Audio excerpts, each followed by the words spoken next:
Kære alle sammen, jeg skal lige have jeres opmærksomhed heroppe. Mange af jer ved det sikkert allerede fra det pressemøde, som der er gang i øjeblikket.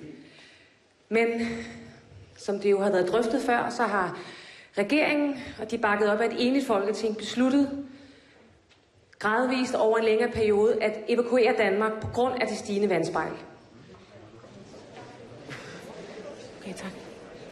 Det kan synes mærkeligt, at vi skal forlade Danmark, når man stadig ikke kan se vand i gaderne eller noget endnu. De mange forsøg på at aflede vand med dræn og dæmninger og køber sig tid. Men altså, det er så dyrt, at man på sigt er bange for at ende i økonomisk kollaps som i Holland.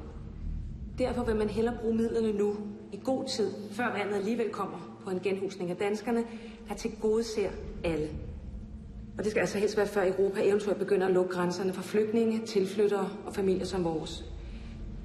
De har råbt vagt i gevær før. Nu er det altså alvor.